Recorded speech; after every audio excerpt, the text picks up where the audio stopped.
Hi everyone, once again welcome back to educator learning. നിങ്ങളുടെ സ്വന്തം RRP ആണ്. മക്കളെ, നീറ്റിന്റെ പ്രിപ്പറേഷൻ ഒക്കെ അടിപൊളിയായിട്ട് പോകുന്നെന്ന് വിശ്വസിക്കുന്നു. ഇനി നമ്മുടെ നീറ്റ് എക്സാമിലേക്ക് 10 ദിനങ്ങളാണുള്ളത്. 10ാമത്തെ ദിവസം നമ്മൾ നീറ്റ് എക്സാം ഹാളിലാണ്. നിങ്ങൾ കണ്ട ആ വലിയൊരു സ്വപ്നം ഒരു ഡോക്ടർ ആവുക. മേ ബി നിങ്ങളുടെ സ്വപ്നം ഡൽഹി എയിംസിൽ പഠിക്കാനായിരിക്കും. മേ ബി ചിലരുടെ സ്വപ്നം കോഴിക്കോട് മെഡിക്കൽ കോളേജിൽ പഠിക്കാനായിരിക്കും. അങ്ങനെ നമ്മൾക്ക് ഓരോരുത്തർക്കും ഓരോരുത്തരുടേതായ ആഗ്രഹങ്ങളുണ്ട്. ഈ സ്വപ്നം ഫുൾഫിൽ ചെയ്യാനായി നിങ്ങൾ വർഷങ്ങൾ കഷ്ടപ്പെട്ടിട്ടുണ്ടാവാം. +1 +2 പഠിക്കുന്ന കാലം തൊട്ടേ നിങ്ങൾ ഈ സ്വപ്നം കണ്ടിട്ടുണ്ടാവാം. മാത്രമല്ല, ഈവൻ നമുക്ക് ഇതൊരു വാശിയാണ്. കാരണം എന്ന് പറഞ്ഞാൽ നമ്മളെ പ്രൂവ് ചെയ്യാൻ കിട്ടുന്ന ഒരു അവസരമാണിത്, അല്ലെ? അപ്പൊ ഇനിയും വരാൻ പോകുന്ന ആ 10 ദിവസം നിങ്ങൾ മാക്സിമം യൂട്ടിലൈസ് ചെയ്യുക. കാരണം ഈ ഫൈനൽ ലാപ്പിൽ തളർന്നു പോകുന്നവർ ഒരുപാട് പേരുണ്ട്. നിങ്ങളത് മനസ്സിലാക്കുക. ചുമ്മാതെ നമുക്ക് കുറെ വാക്കുകൾ കൊണ്ടോ കുറെ കാര്യങ്ങൾ പറഞ്ഞിട്ടോ ഒന്നും ചുമ്മാതെ മോട്ടിവേറ്റ് ചെയ്തിട്ട് കാര്യമില്ല. സെൽഫ് മോട്ടിവേഷൻ ഉണ്ടാവണം. നിങ്ങൾ എന്തിനു വേണ്ടിയാണ് ഇത്ര നാൾ കഷ്ടപ്പെട്ടത്? നമ്മൾക്ക് എന്തൊക്കെയോ പ്രൂവ് ചെയ്യാനുണ്ട്. നമ്മുടെ ലൈഫിനും എന്തോ ഒരു ഉദ്ദേശമുണ്ട്. മേ ബി നീ ഒരു ഡോക്ടർ ആവാനായിരിക്കും ആഗ്രഹിക്കുന്നത്, അല്ലെ? അപ്പൊ അത് ആവുക. അതിലൂടെ നിങ്ങളുടെ ലൈഫിലെ ഡ്രീംസ് ഫുൾഫിൽ ചെയ്യുക.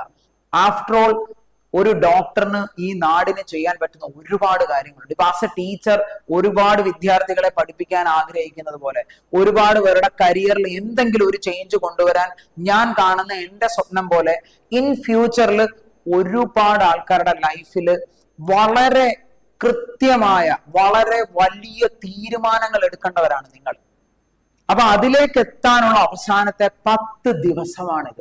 ആക്ച്വലി നീറ്റ് എക്സാം എന്ന് പറയുന്നത് ജസ്റ്റ് നിങ്ങളുടെ ബുദ്ധി മാത്രം പരീക്ഷിക്കുന്ന ഒരു എക്സാം അല്ല. നിങ്ങൾ ഒരു ഡോക്ടർ ആവാനാണ് ആഗ്രഹിക്കുന്നത്. മനസ്സിലാകും, ഒരു ഡോക്ടർ എന്ന് പറഞ്ഞാൽ അയാളുടെ ലൈഫ് എന്ന് പറഞ്ഞാൽ നമ്മൾ വിചാരിക്കുന്ന പോലെ വലിയൊരു കളർഫുൾ ഒന്നുമല്ല. ഇതൊക്കെ സിനിമയിലാണ് ഡോക്ടറിന്റെ ലൈഫ് കളർഫുൾ. പക്ഷെ അതെന്ന് പറയുന്നത് ഒരു പാഷനാണ്. ആ പ്രൊഫഷനോട് ആത്മാർത്ഥമായ ആവേശവും ആഗ്രഹവും ഉള്ളവൻ മാത്രമേ അവിടെ സസ്റ്റെയിൻ ചെയ്യൂ എന്നത് വലിയ സത്യമാണ്. അപ്പൊ നിങ്ങൾ കഴിഞ്ഞ ഈ ഒരു വർഷക്കാലം നിങ്ങൾ എടുത്ത സ്ട്രഗിൾ, ഇതൊക്കെ അതിന്റെ ഒരു ട്രെയിനിങ് പോലെയാണ് ആക്ച്വലി. അത് നിങ്ങളൊന്ന് മനസ്സിലാക്കുക. സോ ഇനിയും വരാൻ പോകുന്ന ഈ 10 ദിവസം നിങ്ങൾ തളരരുത്.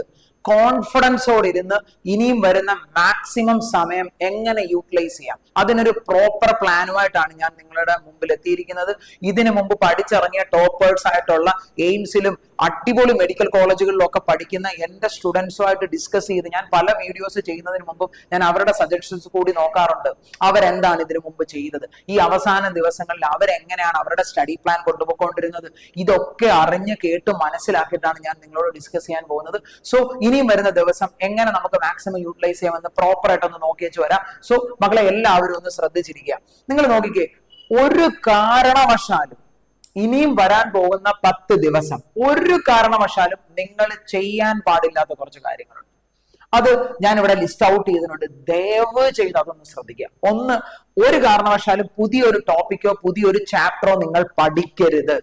അത് നിങ്ങൾ ഉറപ്പുവരുത്തുക. പുതിയ ചാപ്റ്ററിലേക്ക്, അതായത് ഓൾറെഡി പഠിച്ചതല്ല, പുതിയ ചാപ്റ്ററോ പുതിയ ടോപ്പിക്കോ പഠിക്കാൻ ഇനി നിങ്ങൾ ശ്രമിക്കരുത്. അതുപോലെ ചിലർക്കുള്ളൊരു പരിപാടിയാണ്, ഞാൻ പലരോടും പറയാറുണ്ട്, മോക്ക് സീരീസ് എഴുതണം. പക്ഷെ മോക്ക് ടെസ്റ്റ് അങ്ങോട്ട് ഓവർലോഡ് ആക്കുക പാടില്ല. കാര്യം ഏതൊരു മോക്ക് സീരീസ് എഴുതാനും നമുക്ക് വേണ്ട സമയം 3 മണിക്കൂറാണ്. നിങ്ങൾക്കറിയാം, ഒരു മോക്ക് സീരീസ് എഴുതി കഴിഞ്ഞാൽ ഉറപ്പായിട്ടും ആ എക്സാമിനെ നിങ്ങൾ ഇവാലുവേറ്റ് ചെയ്യണം. നിങ്ങൾക്ക് എവിടെയാണ് തെറ്റുപറ്റിയത്, നമ്മൾക്ക് അതിനെ ഓവർകം ചെയ്യാൻ ഇനി എന്ത് ചെയ്യാം, അല്ലെങ്കിൽ ആ തെറ്റ് വരുത്താതിരിക്കാൻ നമുക്ക് എന്തൊക്കെ കാര്യങ്ങൾ ചെയ്യാം. ഒരു എക്സാം എഴുതി കഴിയുമ്പോൾ നമുക്ക് നമ്മളെ തന്നെ അനലൈസ് ചെയ്യാൻ പറ്റും. എനിക്ക് ഏത് പോർഷനാണ് വീക്ക്, ഏത് പോർഷനാണ് ഞാൻ കൂടുതൽ സ്ട്രോങ് എന്നുള്ള കാര്യങ്ങളൊക്കെ മനസ്സിലാക്കാൻ പറ്റും. ഈ അനാലിസിസ് ആണ് നടത്തേണ്ടത്. അല്ലാതെ ചുമ്മാ ഒരു എക്സാം എഴുതുന്നു, വീണ്ടും അടുത്ത എക്സാം എഴുതുന്നു. അതുകൊണ്ട് ഒരു കാര്യമില്ല. മോക്ക് എക്സാം കൊണ്ട് നിങ്ങൾ ഓവർലോഡ് ചെയ്ത് ഒരു ദിവസം കൃത്യമായി 1 or 2 മോക്ക് സീരീസ് മാക്സിമം, അതിൽ കൂടുതൽ എഴുതാൻ പാടില്ലെന്നുള്ളത് നിങ്ങൾ ഒന്ന് ശ്രദ്ധിക്കുക. അതേപോലെ തന്നെ ഡു നോട്ട് ഇഗ്നോർ NCERT ഞാൻ ഇവിടെ എഴുതി വെച്ചിട്ടുണ്ട്. Very important. ഞാൻ സാധാരണ എൻട്രൻസ് എഴുതാൻ പോകുന്ന എല്ലാ വിദ്യാർത്ഥികളോടും ഞാൻ പറയുന്ന ഒരു കോട്ടുണ്ട്. അവസാന നാളുകളിൽ NCERT is your food, PYQ is your water. ഞാൻ അവരോട് പറയാറുണ്ട്, NCERT ആഹാരമാക്കുക, PYQ പ്രീവിയസ് ഇയർ ക്വസ്റ്റ്യൻസ് നിങ്ങളുടെ ഡ്രിങ്കിങ് വാട്ടർ ആക്കുക എന്ന് ഞാൻ അവരോട് പറയാറുണ്ട്. That is very important. ഒരു കാരണവശാലും നിങ്ങൾ NCERT ഇഗ്നോർ ചെയ്യരുത്. അതുപോലെ do not panic over mistakes. കാര്യം നമ്മൾ ചില ചില തെറ്റുകൾ വരുത്തി വെക്കും. മേ ബി നമുക്ക് നല്ല കോൺഫിഡൻസ് ഉള്ള ഏരിയ ആയിരിക്കും, പക്ഷെ ഒരു മോക്ക് സീരീസ് എഴുതി കഴിയുമ്പോൾ അല്ലെങ്കിൽ ഒരു ക്വസ്റ്റ്യൻ പേപ്പർ നമ്മൾ നോക്കി കഴിയുമ്പോഴത്തേക്ക് ചിലപ്പോൾ നമുക്ക് അതിൽ എന്തെങ്കിലും ഒരു മിസ്റ്റേക്ക് വന്നെന്ന് വിചാരിക്കാം. അപ്പൊ ഉടനെ അവിടെ ടെൻഷൻ ആക്കുക, ഓൾറെഡി നമ്മൾ പഠിച്ച എല്ലാം കൂടെ ഫോളോ ആക്കാനുള്ള പണിക്ക് നിങ്ങൾ നിൽക്കരുത്. സോ ഈ കാര്യങ്ങളൊക്കെ, അതുപോലെ do not compromise your sleep, very important. നിങ്ങളുടെ ഉറക്കം അതൊരു ലിമിറ്റിനപ്പുറത്തോട്ട് നിങ്ങൾ കോംപ്രമൈസ് ചെയ്യാൻ പാടില്ല. ചിലർക്ക് എനിക്കൊരു അവസാന നാളുകളാകുമ്പോഴത്തേക്ക് ചുമ്മാതെ ടെൻഷനാക്കി വെറുതെ എന്താ പറയുന്നത്, എനിക്ക് ഇനിയും എന്തൊക്കെയോ പഠിക്കാനുണ്ടെന്ന്, പഠിക്കാനൊക്കെ ഉണ്ടാവും, ഇല്ലെന്ന് പറയുന്നില്ല. പക്ഷെ നിങ്ങളുടെ ഉറക്കം കോംപ്രമൈസ് ചെയ്തുകൊണ്ടുള്ള പഠനം ഒരിക്കലും ശരിയല്ല. ഒരു ഹെൽത്തി ഹാബിറ്റിലേക്കാണ് നിങ്ങൾ ഇനിയും പോകേണ്ടത്. സോ ഈ കാര്യങ്ങളൊക്കെ ഒന്ന് നിങ്ങൾ ദയവ് ചെയ്ത് ശ്രദ്ധിക്കുക. പിന്നെ do not compare yourself with others. നമ്മൾ പലരും ചെയ്യുന്ന ഒരു കാര്യമാണ്, മോക്ക് സീരീസ് കഴിയുമ്പോൾ നമുക്കൊരു സ്കോർ കിട്ടും, നമ്മുടെ ഫ്രണ്ടിന് ഒരു സ്കോർ കിട്ടും, നമ്മൾ അവനോട് ചോദിക്കും നിനക്ക് എത്ര ഉണ്ട്, അല്ലെ നിനക്ക് എത്ര ഉണ്ടടി, എന്നിട്ട് നമ്മളിരുന്ന് നമ്മൾ അവരുമായിട്ട് കമ്പയർ ചെയ്യും. എന്തിന്? നമ്മൾ ആ ഒരാളോടാണോ മത്സരിക്കുന്നത്? അല്ല, നമ്മൾ ലക്ഷക്കണക്കിന് ഇന്ത്യയിലുള്ള വിദ്യാർത്ഥികളോടാണ് മത്സരിക്കാൻ പോകുന്നത്. അതുകൊണ്ട് ആ ഒരു വ്യക്തിയുമായിട്ട് നമ്മളിരുന്ന് കമ്പയർ ചെയ്യുന്നത് കൊണ്ട് നമുക്ക് യാതൊരു നേട്ടവും ഇല്ല എന്ന സത്യം നിങ്ങൾ ഒന്ന് ദയവ് ചെയ്ത് മനസ്സിലാക്കുക. ഇനി വാട്ട് ടു ഡു, ഇനി അടുത്ത 10 ദിവസം നമുക്ക് എന്തൊക്കെ ചെയ്യാം? ആദ്യം നിങ്ങൾ മനസ്സിലാക്കുക, make A proper study plan. ഒരു പ്രോപ്പർ സ്റ്റഡി പ്ലാൻ നിങ്ങൾക്ക് വേണം. അത് ഞാൻ നിങ്ങൾക്ക് ചെയ്തു തരാം. ഒരു പ്രോപ്പർ സ്റ്റഡി പ്ലാൻ വേണം. At least study four 15 hours. ഒരു ദിവസം 15 മണിക്കൂറെങ്കിലും നിങ്ങൾ പഠിക്കാനുള്ള മനസ്സ് കാണിക്കുക. കാരണം ഈ 15 മണിക്കൂർ ഒരു ദിവസം നിങ്ങൾക്ക് പഠിക്കാൻ പറ്റിയിട്ടില്ലെങ്കിൽ പിന്നെ നിങ്ങൾ നീറ്റ് എന്ന് പറഞ്ഞൊരു എക്സാമിനെ പറ്റി ഫോക്കസ് ചെയ്തിട്ട് കാര്യമില്ല. കാരണം അവസാന ലാപ്പാണ്. നമ്മൾ 15 മണിക്കൂർ പഠിക്കാനുള്ള സമയം കണ്ടെത്തുക, 6 മണിക്കൂർ ഉറങ്ങാനുള്ള സമയം കണ്ടെത്തുക. അതുപോലെ ഈ പഠനത്തിനും ഉറക്കത്തിനും ഇടയിൽ കിട്ടുന്ന ഒരു സമയം, ഈ 15 മണിക്കൂർ പഠിക്കാൻ എടുക്കുമ്പോഴും അതുപോലെ 6 മണിക്കൂർ ഉറങ്ങാനിരിക്കുമ്പോഴും നമ്മൾ മനുഷ്യരാണ്, എനിക്കറിയാം. കുറച്ചൊക്കെ മൈൻഡിനെ റിഫ്രഷ് ചെയ്യാനോടുള്ള മനസ്സ് കാണിക്കുക. റിഫ്രഷ് ചെയ്യുക എന്ന് പറഞ്ഞാൽ, ഇപ്പൊ ഉദാഹരണത്തിന് രാവിലെ എഴുന്നേൽക്കുമ്പോൾ തന്നെ നമുക്കൊരു എക്സസൈസ് ചെയ്യാം, യോഗ ചെയ്യാം, അങ്ങനെ എന്തെങ്കിലുമൊക്കെ ചെയ്യാം. ഈവനിങ് സമയത്ത് ഇപ്പൊ പ്രാർത്ഥിക്കേണ്ടവർക്ക് പ്രാർത്ഥിക്കാം. അങ്ങനെ എന്തെങ്കിലുമൊക്കെ ഒരു കാര്യങ്ങൾ കണ്ടെത്തുക. അതുപോലെ ഒരു ലഞ്ച് കഴിഞ്ഞതിന് ശേഷം കുറച്ചു നേരം ഒരു പാട്ടിരുന്ന് കേൾക്കാം. പാട്ടിരുന്ന് കേട്ട് ഉറങ്ങിപ്പോകരുത്. അങ്ങനെ നിങ്ങളുടെ മൈൻഡിനെ നിങ്ങൾ ഒന്ന് റീഫ്രഷ് ചെയ്യുക. അതുപോലെ സോഷ്യൽ മീഡിയ ഇനി നിങ്ങൾ നിങ്ങളുടെ പഠനത്തിന് വേണ്ടി മാത്രം ഉപയോഗിക്കുക. ഫോർ എക്സാമ്പിൾ, ഇപ്പൊ യൂട്യൂബ് നിങ്ങൾ കാണുന്നുണ്ടെങ്കിൽ അത് ക്ലാസ്സുകളോ കോൺസെപ്റ്റുകളോ ക്വസ്റ്റ്യൻ ഡിസ്കഷൻ അങ്ങനത്തെ കാര്യത്തിന് മാത്രം ഉപയോഗിക്കുക. കാരണം ഒരു പർട്ടിക്കുലർ വീഡിയോ കണ്ടുകഴിയുമ്പോൾ അതിന്റെ താഴെ സജഷൻ ബോക്സിൽ വേറെ സാധനമായിരിക്കും, പക്ഷെ അത് കാണാൻ പോകരുത്. ഇനിയും നിങ്ങൾ 10 ദിവസത്തേക്ക് പഠനത്തിന് മാത്രം ഉപയോഗിക്കുക. Stay away from Instagram, WhatsApp, Snapchat, ഇതിൽ നിന്നൊക്കെ ഒന്ന് മാറി നിൽക്കുക. കുറച്ച് നാളത്തേക്ക് പഠന കാര്യത്തിലേക്ക് മാത്രം നിങ്ങൾ ഇൻവോൾവ് ചെയ്യുക. അതുപോലെ ഹെൽത്തി ഫുഡ് ഹാബിറ്റ് കൊണ്ടുവരാൻ ശ്രമിക്കുക. ആവശ്യമില്ലാത്ത ഫുഡ്, നമുക്ക് സ്റ്റൊമക് പെയിൻ ഉണ്ടാക്കാനോ ഫുഡ് പോയിസൺ അടിക്കാനോ ഉള്ള ടൈപ്പ് ഫുഡ്, എസ്പെഷ്യലി ജങ്ക് ഫുഡ്സിൽ നിന്നൊക്കെ മാറി നിൽക്കുക. വീട്ടിൽ നല്ല കഞ്ഞിയും പയറും ചോറും ദോശയൊക്കെ കിട്ടും, അതൊക്കെ കഴിച്ച് നന്നായി വെള്ളം കുടിച്ച് എപ്പോഴും ബോഡിനെ ഹൈഡ്രേറ്റ് ചെയ്ത് നിർത്താൻ നിങ്ങൾ ശ്രദ്ധിക്കുക. ഈ കാര്യങ്ങളൂടെ നിങ്ങളൊന്ന് ശ്രദ്ധിക്കണം. ദയവ് ചെയ്ത് ആ കാര്യങ്ങളൊക്കെ ഒന്ന് നോക്കുക.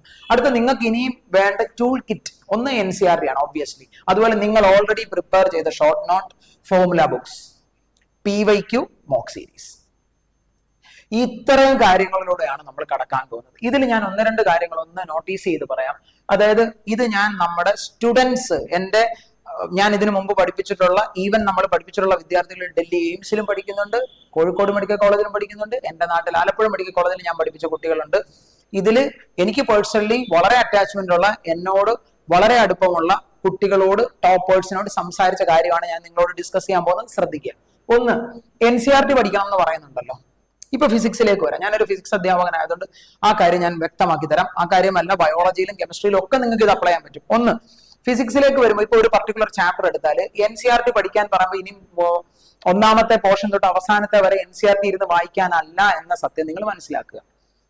NCERTയുടെ ഒരു ബുക്ക് എടുത്തു, ഫസ്റ്റ് ചാപ്റ്റർ നമ്മൾ നോക്കി. നമുക്ക് എന്ത് ചെയ്യാം, നിങ്ങളുടെ കയ്യിൽ അതിന്റെ ഷോർട്ട് നോട്ട് ഉണ്ടാവും. ഓൾറെഡി നിങ്ങൾ ഒരു ഷോർട്ട് നോട്ട് ഉണ്ടാക്കിയിട്ടുണ്ടാവും. ഈ ഷോർട്ട് നോട്ട് നിങ്ങൾ എന്തായാലും പഠിക്കണം. പെട്ടെന്നൊന്ന് റിവൈസ് ചെയ്യണം. 1.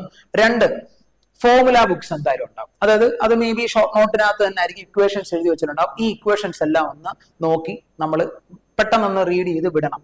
അതെന്തായാലും റീഡ് ചെയ്യണം, അതൊന്ന് റിവൈസ് ചെയ്യണം. ഷോർട്ട് നോട്ട് റിവൈസ് ചെയ്യണം, ഫോർമുല ബുക്ക്. NCERT നിങ്ങളെ എവിടെയാ സഹായിക്കുന്നതെന്ന് വെച്ചാൽ, NCERTക്ക് അകത്ത് സോൾഡ് എക്സാമ്പിൾസ് കാണും. ഉറപ്പായിട്ട് നിങ്ങളത് പ്രാക്ടീസ് ചെയ്യണം. അതായത് ഈ റിവിഷൻ പോകുന്ന കൂട്ടത്തിൽ, ആ ഷോർട്ട് നോട്ടിന്റെ റിവിഷൻ പോകുന്ന കൂട്ടത്തിൽ NCERTയിലെ സോൾഡ് എക്സാമ്പിൾസ് അതുപോലെ എക്സസൈസ് പ്രാക്ടീസ് ചെയ്യുന്നത് നല്ലതാണ്. അതേപോലെ കെമിസ്ട്രി സബ്ജക്റ്റിലൊക്കെ എത്തിക്കഴിയുമ്പോഴത്തേക്ക്, നമ്മുടെ ഫിസിക്സിനകത്ത് നിങ്ങൾക്കറിയാം ബ്ലൂ ബോക്സുകളിൽ ചില പോയിന്റ്സുകൾ പറയാറുണ്ട്. ഉറപ്പായിട്ട് നിങ്ങൾ അത് വായിച്ചിരിക്കണം. Points to ponder very important. NCERT-ലെ പോയിന്റ്സ് ടു പോണ്ടർ ഇമ്പോർട്ടന്റ് ആണ്. അതേപോലെ തന്നെ ഇപ്പൊ കെമിസ്ട്രിയിലേക്ക് എത്തിക്കഴിയുമ്പോഴത്തേക്ക് കെമിസ്ട്രിയിൽ കുറെ ടേബിളുകൾ ഉണ്ട്. അതിനകത്ത് നിങ്ങൾ ഇപ്പം ബോയിലിംഗ് പോയിന്റ്, മെൽറ്റിംഗ് പോയിന്റ്, എൻതാൽപ്പിയുടെ ഒക്കെ അതിന്റെ ഓർഡറുകളൊക്കെ അതിൽ എഴുതി വെച്ചിട്ടുണ്ട്. ഇത് ടോപ്പേഴ്സ് എനിക്ക് പറഞ്ഞു തന്ന കാര്യങ്ങളാണ്. അവർ ആ ഓർഡേഴ്സ് ഒക്കെ പ്രോപ്പർ ആയിട്ട് പഠിക്കുമായിരുന്നു. ബൈഹാർട്ട് ചെയ്ത് വെക്കേണ്ട സാധനങ്ങളാണ് അതൊക്കെ. അപ്പൊ ആ ഓർഡറുകളൊക്കെ ഒന്ന് ബൈഹാർട്ട് ചെയ്ത് വെക്കുക. അങ്ങനത്തെ ടേബിൾ കോണ്ടന്റിനൊക്കെ ഇമ്പോർട്ടൻസ് കൊടുക്കുക. മറിച്ച് ഇത് ബയോളജിയിലേക്ക് എത്തുമ്പോഴത്തേക്ക് ബയോളജിയിലെ ടേബിൾസ്, ബയോളജിയിലെ ഡയഗ്രത്തിന് ഇമ്പോർട്ടൻസ് കൊടുക്കുക. Very very very important. ഇത് ടോപ്പേഴ്സ് ആയിട്ടുള്ള എന്റെ സ്റ്റുഡൻസ് എനിക്ക് പറഞ്ഞു തന്ന ഒരു അറിവാണ്. കാരണം ബയോളജിയെ പറ്റിയും കെമിസ്ട്രിയെ പറ്റി എനിക്കറിയില്ല, എനിക്ക് ഫിസിക്സിനെ പറ്റി സംസാരിക്കാൻ കൂടുതൽ അറിയും. പക്ഷെ ഇത് അവർ പറഞ്ഞു തന്ന കാര്യങ്ങളാണ്. സോ ആ കാര്യം നിങ്ങളൊന്ന് ശ്രദ്ധിക്കുക NCERT എടുക്കുമ്പോൾ. അതേപോലെ ഷോർട്ട് നോട്ടും നമ്മുടെ ഫോർമുല ബുക്കോ എന്തായാലും നിങ്ങൾ റിവൈസ് ചെയ്തിരിക്കണം. ക്ലിയർ? ഇനി അടുത്തൊരു കാര്യം എന്താ, PYQ നമുക്ക് പ്രാക്ടീസ് ചെയ്യണം. ഇപ്പൊ PYQന് നിങ്ങളെ എനിക്ക് ഹെൽപ്പ് ചെയ്യാൻ പറ്റും. ഞാൻ PYQ ഡിസ്കഷൻ നമ്മുടെ യൂട്യൂബ് ചാനലിലൂടെ ഇടുന്നതായിരിക്കും. ഓൾറെഡി 2024-ലെ PYQ ഡിസ്കഷൻ ഞാൻ ഇട്ടിട്ടുണ്ട്. അതിന്റെ ബാലൻസ് ക്വസ്റ്റ്യൻ ഇടാനുണ്ട്. 2023 നമ്മൾ 2022 ഒക്കെ നമ്മൾ നമ്മുടെ ചാനലിൽ അപ്ലോഡ് ചെയ്യുന്നതായിരിക്കും. നിങ്ങൾക്ക് അത് കണ്ട് പഠിക്കാവുന്നതാണ്. നിങ്ങൾക്ക് അത് കൺവീനിയന്റ് ആണ്. ഞാൻ പഠിപ്പിക്കുന്നത് നിങ്ങൾക്ക് മനസ്സിലാവുന്നുണ്ടെങ്കിൽ പ്രോപ്പർ ആയിട്ട് നിങ്ങൾക്ക് അത് വാച്ച് ചെയ്യാനാണ്. അപ്പൊ PYQന് എനിക്ക് നിങ്ങളെ സപ്പോർട്ട് ചെയ്യാൻ പറ്റും. മോക്ക് സീരീസ് ഓൾറെഡി നിങ്ങൾ പല ഇൻസ്റ്റിറ്റ്യൂട്ടുകളിൽ പഠിക്കുന്നുണ്ടാവും. നിങ്ങൾക്ക് അവിടുത്തെ മോക്ക് സീരീസ് അറ്റൻഡ് ചെയ്യാം. ഈവൻ അവസാനത്തെ നാളുകളിൽ മോക്ക് സീരീസിനുള്ള ക്വസ്റ്റ്യൻ നിങ്ങൾക്ക് ഞാൻ യൂട്യൂബിൽ ലിങ്ക് ഷെയർ ചെയ്ത് തരുന്നതായിരിക്കും. ഇത്തരം കാര്യങ്ങൾ ഞങ്ങൾക്ക് സപ്പോർട്ട് ചെയ്യാൻ പറ്റും. സോ നിങ്ങൾ ഈ കാര്യങ്ങളൊന്ന് പ്രോപ്പർ ആയിട്ട് ശ്രദ്ധിക്കുക. അതിനനുസരിച്ച് നിങ്ങളുടെ ഡേ നിങ്ങൾ പ്ലാൻ ചെയ്യാൻ പഠിക്കുക. ഇനി ഞാൻ പറഞ്ഞു നമുക്ക് വേണം ഒരു പ്രോപ്പർ സ്റ്റഡി പ്ലാൻ. അപ്പൊ how to plan a day, നമുക്ക് ഇനിയുള്ള ഓരോ ദിനം എങ്ങനെ പ്ലാൻ ചെയ്യാം. അപ്പൊ ഒരു ദിവസത്തിനെ ഞാൻ 3 ഷിഫ്റ്റ് ആയിട്ട് എടുക്കാൻ പോവാണ്. ഇത് ഒരു ദിവസമാണ്, നിങ്ങളുടെ ഇനിയും വരാൻ പോകുന്ന ഒരു ദിവസം. അപ്പൊ ആ ഒരു ദിവസത്തിൽ ഞാൻ 3 ഷിഫ്റ്റ് ആക്കി. അതിൽ ഒരു ഷിഫ്റ്റില് രാവിലെ 5 തൊട്ട് 10 വരെ ഞാൻ ഫിസിക്സിന് സമയം കൊടുത്തു. അപ്രോക്സിമേറ്റ് ടൈമാണ്, എക്സാക്ട് ഇത് തന്നെ വേണമെന്നല്ല. അതുപോലെ ഷിഫ്റ്റ് 2-ൽ 11 തൊട്ട് 6 മണി വരെ ഈവനിങ് വരെ ഞാൻ ബയോളജിക്ക് സമയം കൊടുത്തു. ഷിഫ്റ്റ് 3-ൽ 7 മണി തൊട്ട് 11 മണി വരെ ഞാൻ കെമിസ്ട്രിക്ക് സമയം കൊടുത്തു. വെയിറ്റേജ് അനുസരിച്ചും ഇമ്പോർട്ടൻസ് നോക്കിയിട്ടുമാണ് ഈ സമയം കൊടുത്തിരിക്കുന്നത്. എക്സാക്ട് ഈ ടൈമിംഗ് തന്നെ വേണം എന്നല്ല. ഇപ്പൊ ചിലർക്ക് മേ ബി 5 മണി എന്നുള്ളത് ചിലപ്പോൾ 4 മണിക്ക് എഴുന്നേൽക്കുന്നവർ കാണും. രാത്രി 10 വരെ ഇരിക്കില്ല, അവർ 10 മണിക്ക് കിടന്നുറങ്ങുമായിരിക്കും. ഡിപ്പെൻസ്. പക്ഷെ ഞാനിവിടെ കൃത്യമായി പറയുന്ന ഒരു ടൈം ഷെഡ്യൂൾ നിങ്ങൾ നിങ്ങളുടെ ലൈഫിലേക്ക് ഒന്ന് കൊണ്ടുവരാൻ ശ്രമിക്കുക. അതായത് ഇവിടെ നോക്കിയേ, 5 തൊട്ട് 10 വരെ ഫിസിക്സ് എന്ന് പറയുമ്പോൾ നമുക്ക് ഏതാണ്ട് 6 മണിക്കൂർ അടുത്ത് കിട്ടി സമയം അല്ലേ? 6 മണിക്കൂറാണ്, 5 മണിക്കൂർ, 5, 6, 7, 8, 9, 10, 5 മണിക്കൂർ കിട്ടി. അതില് എന്തായാലും ഇൻ ബിറ്റ്വീൻ ബ്രേക്ക്ഫാസ്റ്റ് ഒക്കെ കഴിച്ച് കുറച്ച് സമയം പോകും. ബാക്കി മുഴുവൻ സമയം ഫിസിക്സിന് വേണ്ടി ഉപയോഗിക്കുക. എന്തുകൊണ്ട് ഫിസിക്സ് ആദ്യം വെച്ചെന്ന് ചോദിച്ചാൽ, ഫിസിക്സ് പ്രോബ്ലമാറ്റിക് ആണ്. ഫിസിക്സ് കമ്പാരിറ്റീവ്ലി ഈ 3 സബ്ജക്റ്റിലും ഫിസിക്സ് നിങ്ങൾക്ക് കുറച്ച് ഡിഫിക്കൽട്ട് ആണ്. നിങ്ങൾ അതിരാവിലെ ഫ്രഷ് മെന്റാലിറ്റിയിലാണ് എഴുന്നേൽക്കുന്നത്. സോ ഉറപ്പായിട്ട് നിങ്ങൾക്ക് ഫിസിക്സ് ആയിരിക്കും ആദ്യം കൊടുക്കുന്നത് നല്ലത്. ഇനി അത് കഴിഞ്ഞ് ഞാൻ കൊടുത്തത് ബയോളജിക്കാണ് പ്രയോറിറ്റി. റീസൺ, ബയോളജി നിങ്ങളുടെ ഫേവറേറ്റ് സബ്ജക്റ്റ് ആണ്. ബയോളജി അല്ലാതെ ഫേവറേറ്റ് സബ്ജക്റ്റ് അല്ലാത്ത വേറൊരാളെ നിങ്ങൾ ഉച്ചയ്ക്ക് പഠിക്കാനിരുന്ന ഉറപ്പ് ഉച്ചയൂണ് കഴിയുമ്പോൾ ഇരുന്ന് ഉറങ്ങും. അപ്പൊ അതുകൊണ്ട് നിങ്ങളുടെ ഫേവറേറ്റ് സബ്ജക്റ്റ് ആയ, നിങ്ങൾ ആഹാരമാക്കേണ്ട നിങ്ങളുടെ സബ്ജക്ട്, അതിന് ഞാൻ കൂടുതൽ സമയം കൊടുത്തിട്ടുണ്ട്. കാര്യം സുവോളജി ബോട്ടണിയും വരുന്നുണ്ട്, വെയിറ്റേജ് കൂടുതലാണ്. സോ ബയോളജി ഈ ടൈമിൽ പഠിക്കുന്നു. അത് കഴിഞ്ഞ് നമ്മൾ ഫ്രഷ് ഒക്കെ ആയി, ഞാൻ ഇൻ ബിറ്റ്വീൻ ഗ്യാപ്പ് ഒക്കെ ഇട്ടിട്ടുണ്ട്, ഫ്രഷ് ഒക്കെ ആയി പ്രാർത്ഥനയൊക്കെ കഴിഞ്ഞ് ഒന്ന് റിലാക്സ്ഡ് ആയതിനു ശേഷം നമ്മൾ കെമിസ്ട്രിയിലേക്കും പോകും. ക്ലിയർ? അപ്പൊ ഈ സമയത്തൊക്കെ ഓർത്തു വെക്കുക, ആദ്യം ഫിസിക്സിൽ തുടങ്ങുന്നു, അത് കഴിഞ്ഞിട്ടുള്ള ബ്രേക്കിന് ശേഷം ബയോളജി, അതിന് കഴിഞ്ഞ ശേഷം നമ്മൾ കെമിസ്ട്രി പ്ലാൻ ചെയ്യും. ക്ലിയർ ആണല്ലോ? അത് വ്യക്തമായിട്ട് മനസ്സിലായല്ലോ? യെസ്. ഇനി നമുക്ക് ഓരോ ദിവസം എങ്ങനെ പ്ലാൻ ചെയ്യാം. അതായത് ഡേ 1 25 ഏപ്രിൽ 2025. അതായത് ഞാൻ ഈ വീഡിയോ ലോഞ്ച് ചെയ്യുന്നത് 24-ാം തീയതിയാണ്. 25 തൊട്ടാണ് നമ്മൾ പ്ലാൻ ചെയ്യുന്നത്. 25-ാം തീയതി ഡേ 1-ൽ ഫിസിക്സിൽ നിങ്ങൾ രാവിലെ നോക്കേണ്ടത് 1D, 2D, loss, work, rotation, ഇത്രയും തീർക്കണം. കാര്യം അത്രയും സമയമേ നമുക്കുള്ളൂ. അപ്പൊ ഇത്രേന്റെയും എന്തൊക്കെ നോക്കണം? ഷോർട്ട് നോട്ട് നോക്കണം, ഫോർമുല ബുക്ക് നോക്കണം. അതിനാണ് നമ്മൾ ഈ ഷോർട്ട് നോട്ട് ക്രിയേറ്റ് ചെയ്യുന്നത്. അപ്പൊ ഈ ഒരു ഡേയിൽ നിങ്ങൾ അതിന്റെ ഷോർട്ട് നോട്ട് നോക്കിയിരിക്കണം, ഫോർമുല ബുക്ക് നോക്കിയിരിക്കണം, NCERT-യിലുള്ള ക്വസ്റ്റ്യൻസ് നോക്കിയിരിക്കണം. നിങ്ങളുടെ കയ്യിൽ നിങ്ങൾ പ്രാക്ടീസ് ചെയ്ത ടൈപ്പ് ഓഫ് ക്വസ്റ്റ്യൻസും പ്രാക്ടീസ് ചെയ്യുക. അപ്പൊ ഇതിൽ നിന്ന് എല്ലാ പോർഷനിൽ നിന്നും ക്വസ്റ്റ്യൻ ഒന്നും ചെയ്യൽ നമുക്ക് നടക്കില്ല. അപ്പൊ അതിന് നിങ്ങളെ മോക്ക് സീരീസോടെ സഹായിക്കുന്നതാണ്. PYQ അതേ ദിവസം നോക്കാനാണ് നമ്മൾ എന്ത് ചെയ്തിട്ടുള്ളത്, PYQ ഡിസ്കഷൻ ഓൾറെഡി ചാനലിൽ ഇട്ടിട്ടുള്ളത്. നിങ്ങൾക്ക് അതും കാണാം. അപ്പൊ അതൊക്കെ നിങ്ങൾ ഈ ടൈം വേണം അതിനുവേണ്ടി യൂട്ടിലൈസ് ചെയ്യാൻ. അപ്പൊ നമ്മൾ ഫിസിക്സിന്റെ ടൈമിൽ ഫസ്റ്റ് ഡേയിൽ ഇത്രയും ചാപ്റ്ററുകൾ നോക്കുക. അടുത്ത അതിനുശേഷം നമ്മൾ നേരെ ബയോളജിയിൽ എത്തുന്നു. യൂണിറ്റ് 1 and 2 നിങ്ങളുടെ +1 ടോപ്പിക് ആണ്. യൂണിറ്റ് 1 and 2 നോക്കുക. കെമിസ്ട്രിയിൽ എത്തുമ്പോഴത്തേക്ക് some basic concept of chemistry, structure of atom, classification of elements, ഇത്രയും നിങ്ങൾ നോക്കുക. ഇതാണ് നമ്മുടെ ഡേ 1 25th ഏപ്രിൽ നിങ്ങൾ ചെയ്യേണ്ടത്. ഡേ 2 26th എത്തുമ്പോഴത്തേക്ക് ഫിസിക്സ് യൂണിറ്റ്സ് ആൻഡ് മെഷർമെന്റ് നേരത്തെ നോക്കിയിട്ടില്ല. അപ്പൊ യൂണിറ്റ്സ്, ഗ്രാവിറ്റേഷൻ, ഓസിലേഷൻ വേവ്, അതേപോലെ ബയോളജിയിൽ എത്തുമ്പോൾ യൂണിറ്റ് 3 and 4, അതുപോലെ കെമിസ്ട്രിയിൽ എത്തുമ്പോഴത്തേക്ക് chemical bonding, thermodynamics, chemical equilibrium, ഇത്രയും ചാപ്റ്റർ നിങ്ങൾ മിനിമം റിവൈസ് ചെയ്തിരിക്കണം. ക്ലിയർ ആണല്ലോ? അത് വളരെ ഈസി ആയിട്ട്, കാരണം ഇവിടെ കെമിസ്ട്രിക്കൊക്കെ ചാപ്റ്റർ കുറവാണ്. അതുകൂടെ നോക്കുമ്പോൾ ഫിസിക്സിന് കൂടുതലാണ്. കാര്യം ഫിസിക്സിൽ 28 ചാപ്റ്റർ ഉണ്ട്, അതേ സ്ഥാനത്ത് കെമിസ്ട്രിയിൽ 19 ചാപ്റ്ററേ ഉള്ളൂ. അപ്പൊ നിങ്ങൾ ഫിസിക്സിന് കുറച്ചുകൂടെ സമയം കൂടുതൽ കൊടുക്കുക. ടൈമിംഗ് നിങ്ങൾ നിങ്ങളുടെ കൺവീനിയൻസ് അനുസരിച്ച് അഡ്ജസ്റ്റ് ചെയ്യുക. ക്ലിയർ ആണല്ലോ? അപ്പൊ ഇത് പഠിക്കുമ്പോൾ ഞാൻ പറഞ്ഞു, ഇപ്പൊ യൂണിറ്റ്സ് ആൻഡ് മെഷർമെന്റ് എടുത്തു വെച്ചാൽ എന്താ ചെയ്യേണ്ടത്? യൂണിറ്റ്സിന്റെ ഷോർട്ട് നോട്ട് പഠിക്കുക, യൂണിറ്റ്സിന്റെ ഫോർമുല ബുക്ക് നോക്കുക, യൂണിറ്റ്സിന്റെ NCERT-യിലുള്ള ഇമ്പോർട്ടന്റ് എക്സാമ്പിൾസോ ബോക്സുകളോ പോയിന്റുകളോ ഉണ്ടോ നോക്കുക. മേ ബി അതിന് നമുക്ക് എടുക്കാൻ പറ്റുന്ന മാക്സിമം സമയം എന്ന് പറയുന്നത് 1 മണിക്കൂർ അല്ലെ 1.5 മണിക്കൂറാണ്. കാര്യം 1, 2, 3, 4 ചാപ്റ്റർ പഠിക്കണം. നമുക്കുള്ളത് 5 മണിക്കൂറാണ്. അപ്പൊ 1 മണിക്കൂറിൽ ഒരു ചാപ്റ്ററിന് തീർക്കണം, റിവൈസ് ചെയ്യണം. ക്ലിയർ? അത് ചെയ്യാനുള്ള മനസ്സ് നിങ്ങൾ കാണിക്കുക. നെക്സ്റ്റ് ഡേയിൽ 27th ഡേ 3 27th ഏപ്രിൽ വരുമ്പോഴത്തേക്ക് സോളിഡ്സ്, ഫ്ലൂയിഡ്സ്, ഹീറ്റ്, തെർമോകൈനറ്റിക് തിയറി. ഇവിടെ യൂണിറ്റ് 5 മാത്രമേ ഞാൻ ഇട്ടിട്ടുള്ളൂ. കാര്യം ഇവിടം കൊണ്ട് ഇവിടെ നമ്മൾ തൊട്ട് മുമ്പ് ഇവിടെ ഓസിലേഷൻ വേവ്സ് ഒക്കെ പഠിച്ചു. യൂണിറ്റ് 3 and 4 പഠിച്ചു. ഇവിടെ last kinetic theory of gas ഒക്കെ എത്തി കഴിയുമ്പോഴത്തേക്ക് +1 ഫിസിക്സ് തീർന്നു, +1 ബയോളജി തീർന്നു, +1 കെമിസ്ട്രി ഓൾമോസ്റ്റ് തീർന്നു. അപ്പൊ നമ്മൾ ആദ്യത്തെ 3 ദിവസം, ഇനിയുള്ള 10 ദിവസത്തിൽ ആദ്യത്തെ 3 ദിവസം +1 ടോപ്പിക്സ് കവർ ചെയ്യും. +1 ഫിസിക്സ്, കെമിസ്ട്രി, ബയോളജി. പഠിക്കേണ്ട രീതി, ടൈമിംഗ്, എന്ത് പഠിക്കണം എന്നുള്ളത് ഓൾമോസ്റ്റ് ഞാൻ പറഞ്ഞു തന്നിട്ടുണ്ട്. ക്ലിയർ ആണല്ലോ? അത് കഴിഞ്ഞ് അടുത്ത് നമ്മൾ നേരെ 28th ആകുമ്പോഴത്തേക്ക് +2 ടോപ്പിക്കിലേക്ക് എത്തും. നിങ്ങൾ ഇവിടെ ശ്രദ്ധിച്ച് നോക്കിക്കേ, electrostatics 1 and 2, current, moving charge, 4 chapter. അപ്പൊ ഒരു ചാപ്റ്ററിന് മാക്സിമം കൊടുക്കേണ്ട സമയം 1.5 മണിക്കൂർ കൊടുക്കുക. അപ്പൊ തന്നെ 4 ചാപ്റ്റർ പഠിക്കണമെങ്കിൽ എത്ര നേരം വേണം?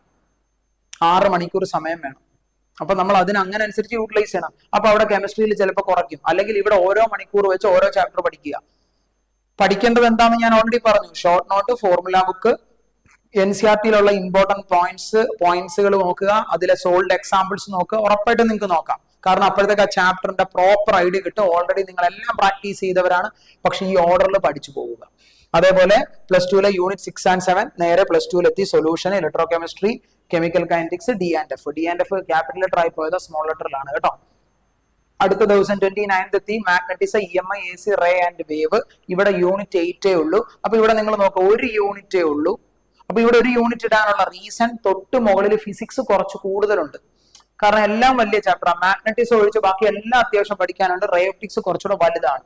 അപ്പം നിങ്ങൾ ഒരിക്കലും ബയോളജിക്ക് നേരത്തെ പ്ലാൻ ചെയ്ത് അത്രയും സമയം കൊടുക്കണമെന്ന് നിർബന്ധമില്ല. നമ്മൾ ബയോളജി സ്റ്റാർട്ട് ചെയ്യാൻ വെച്ച സമയം രാവിലെ 11 മണിയാണ്. അപ്പൊ ഇന്നേ ദിവസം നിങ്ങൾക്ക് എന്ത് ചെയ്യാം, ഇതൊരു 11-12 മണി വരെ പഠിച്ചിട്ട് ഈ 1 യൂണിറ്റ് നോക്കാൻ ബാക്കിയുള്ള സമയം എടുത്താൽ മതി എന്ന് നിങ്ങൾ ഡിസൈഡ് ചെയ്യുക.